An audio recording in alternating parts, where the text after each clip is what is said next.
can't see what they are. But I better get ready.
Meh.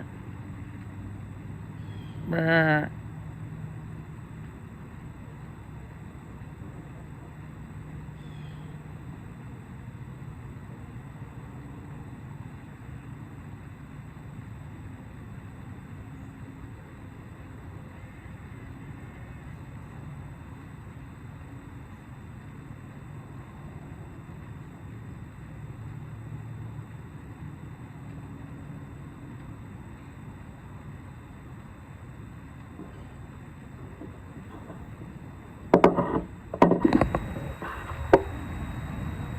That big doe came into the trail, started to come my way, and then bolted back out into the field.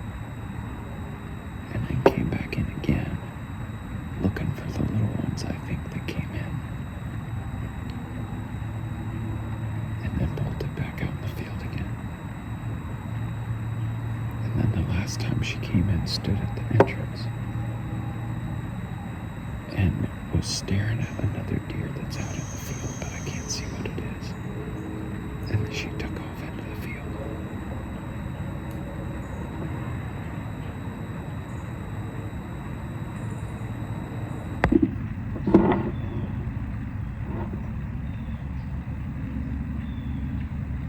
So I've spotted at least one small buck in the field behind me. And there are a couple small does milling around the entrance to the woods.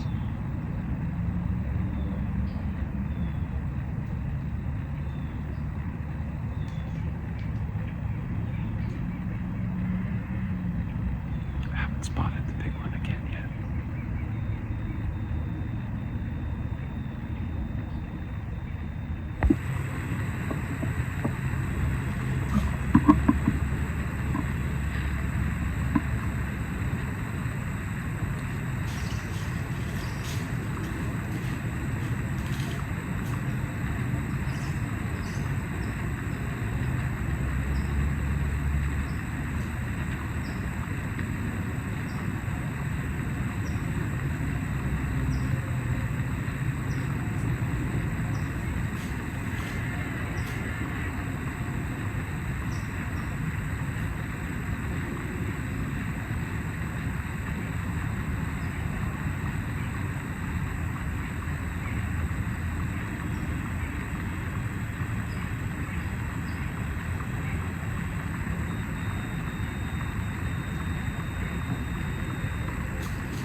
things have settled down now.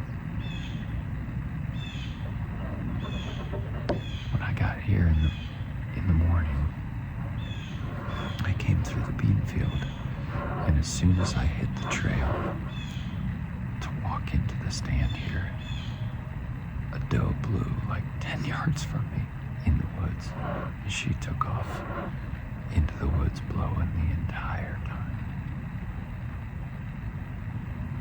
So there were deer right in this little clearing in the woods, waiting to come out into the field.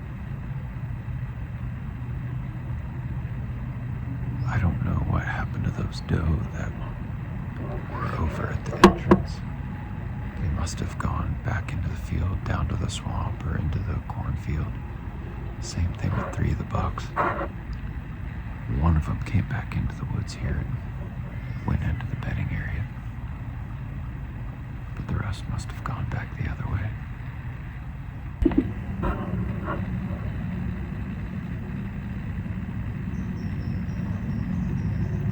Hot drink is a really good soft wind indicator.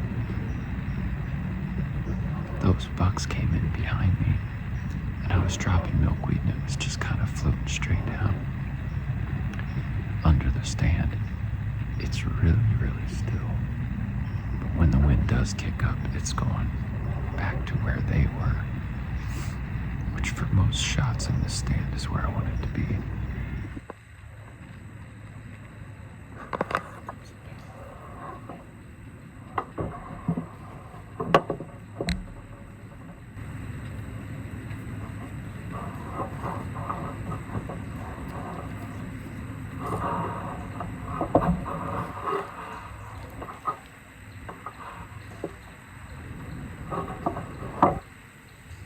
Right.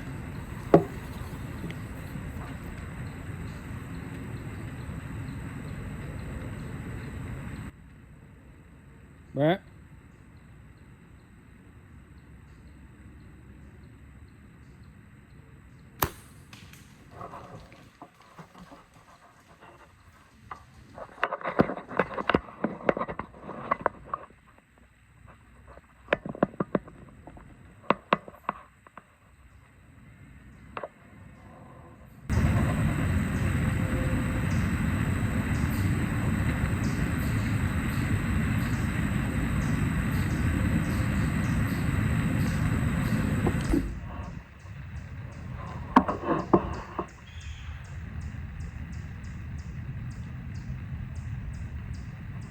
That was unexpected. Oh man, it's cold. I've got the after the shot shakes.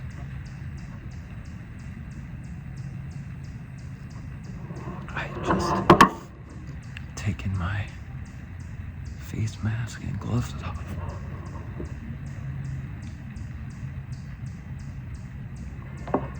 And she came sneaking in from the field.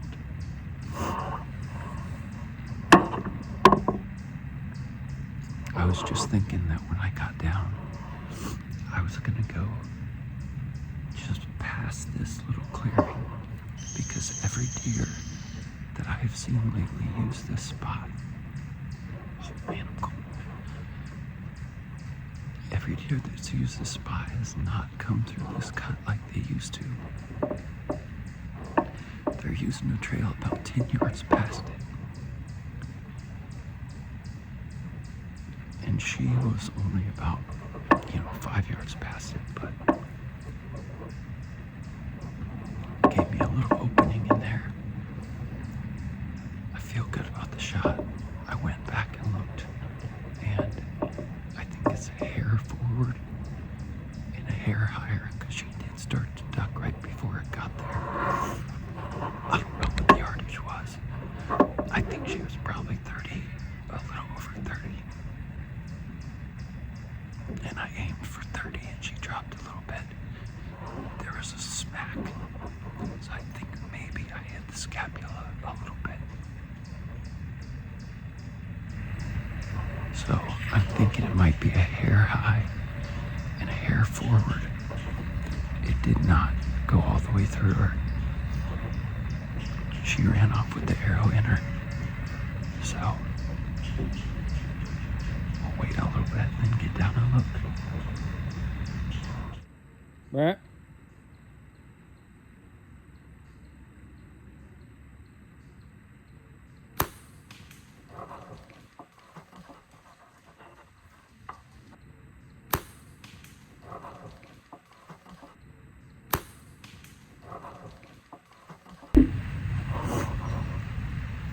Slowed down the footage and ranged where she was at.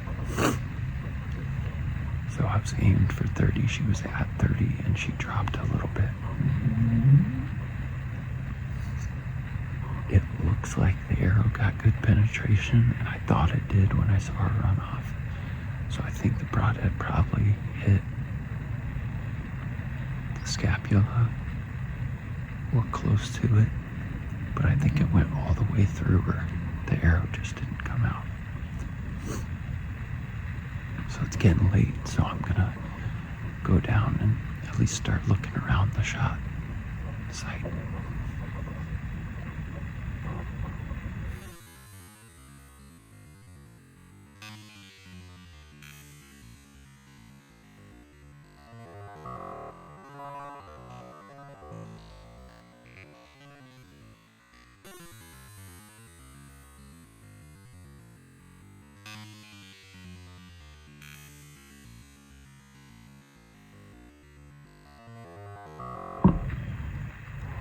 P.S. It's my birthday. And I've never killed a deer on my birthday. I go hunting almost every year. The morning of my birthday, and I've never shot one. Going home later tonight to hang out with everybody and have a campfire, so hopefully we have birthday backstraps.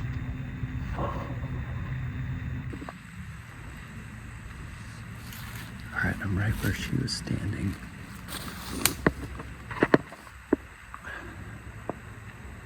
There's my tree stand. And it is 32 yards from the shot. I don't see any blood right here, but I'm gonna look around a little bit because she made a loop. She was standing here, jumped back, and made a loop somewhere back there where my bow is leaning against that tree.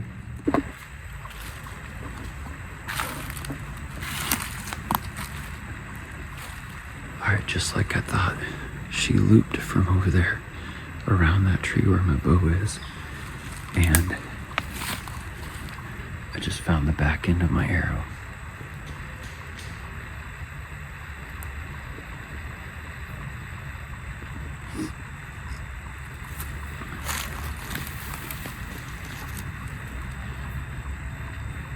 Oh yeah.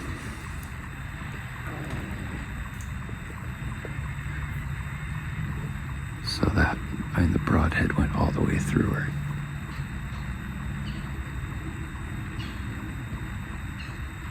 If we got that much. So that's a very good sign. Looks like muscle blood right now. Went back to grab my bow and my backpack. And we got blood on trees here right where I found that arrow. But check this out. Right on the other side of the trail.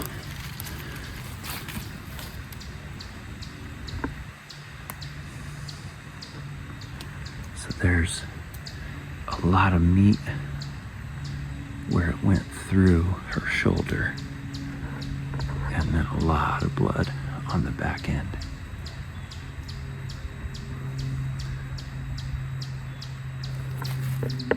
The end is nicked up a little bit. I'm pretty sure I hit bone.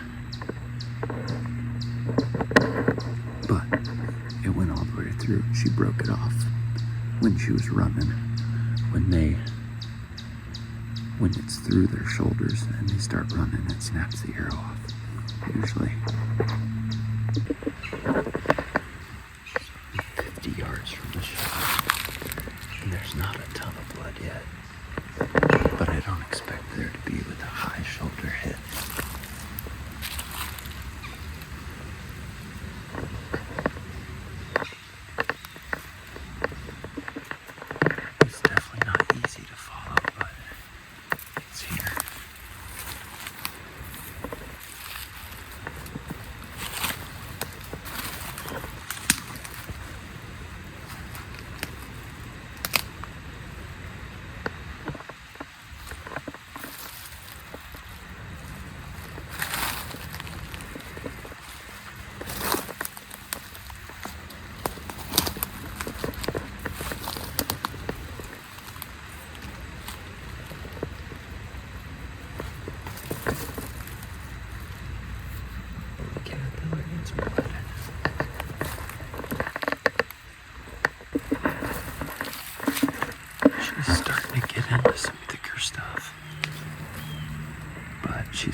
bleeding more. I don't know if it's because she's slowing down or if she's just finally filling up.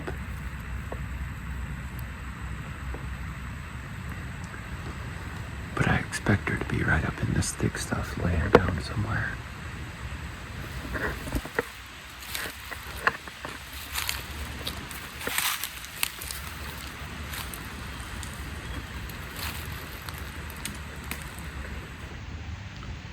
Well, it's not a good end to that story.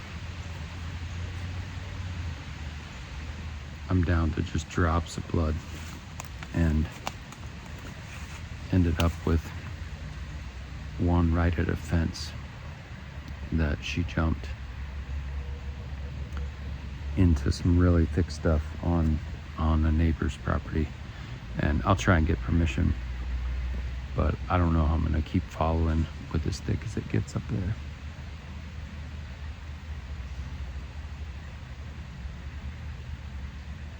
But maybe they'll let me and I'll be able to find something.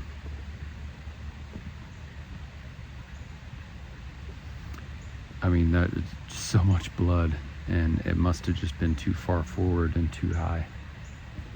So I hope she's all right. She went a really long way and never stopped, never bedded down. So I don't understand why not. She should have bedded down and bled out, but I guess maybe that means it wasn't a lethal hit, or at least not immediately, and she's just still going.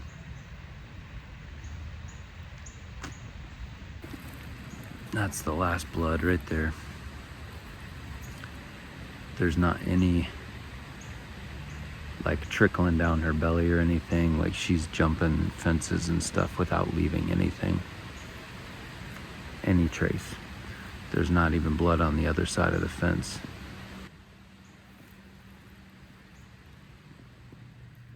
All right, so I did want to do a quick recap after the fact. You know, in the field there, I was videoing everything in the moment, thinking through it in the moment, processing out loud. I was looking at my phone screen and trying to slow-mo video and trying to stay positive. But after I got home, I slowed everything down, looked at it, you know, a little better. Here's what I figured out. Unfortunately, our property is surrounded by several properties that don't allow any access. They're hunted by other people and regulated pretty tightly. So I wasn't able to go look for it, but I do feel better about what happened. I don't think that she probably died right away. Hopefully she didn't die at all. And here's why I'm thinking that. So this deer came in really quick, and like I said, I didn't range her. I was guessing she was a little over 30, closer to 35, but she was between 30 and 32.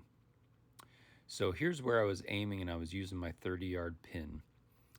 Now, I am looking above all these leaves, so I'm not obstructed by the shot, but I'm shooting right to the right side of that tree that you see there.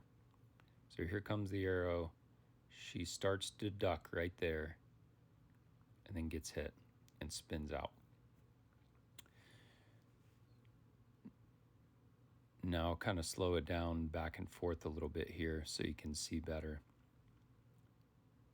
She gets hit, and you can see right there that it looks like it's about in the middle of her neck. Now, I didn't realize that at the time. In my mind, when I shot, I just swear I saw it right in the shoulder because it went about where I was aiming. Now, it is a little bit to the right side of where I was hoping to hit. You can see that knock hit right there, but that's a hair after impact. It actually hit when it was behind the leaves, right about there, I think, right about there. And so my shot is to the right. I did miss where I was aiming, but not by a whole lot. I aimed straight up that leg and expected her to drop, but when she dropped, she pulled that leg back, that front leg. You can see it go way back. And she started to spin away. So what I'm thinking is I hit her in the front of the entrance shoulder. And then because she was already tipping back, I think I hit the scapula on the back leg. So after looking at all that real close, I at first was pretty surprised I didn't spine her, because the spine goes right up through the middle of the neck. But because she was tipping back, her body pulled back from where I was aiming. She stepped back as she came down, and made me hit way farther forward than I thought. So I think that it went in basically in front of her shoulder, in the middle of the neck, and then because she was leaning back, it went above the spine and into the scapula and maybe just backstrap of the opposite shoulder. And that's really what I hope, because if that's the case, unless she dies of a long-term infection, she will be all right. It didn't get into the body cavity. And that's why there was all that red muscle blood. She just kept going because she wasn't mortally wounded. And she hopefully bedded down, healed up. I'm hoping that I can see her later on this year and confirm she's still alive. That's partly why I have been videoing as much as I can. I'm not doing it to be slick. Honestly, my memory is not very great. And so a lot of the reason I like to do this is just preserve memories and learn from the things that I see. And if it's all in my memory bank, I remember it differently than it happened, or I don't remember it at all. And so I'm gonna keep videoing everything I can, because it helps when you have to make those decisions of when to pull out, or give yourself a little peace of mind, hopefully, about what may have happened. So a lot more hunting coming up.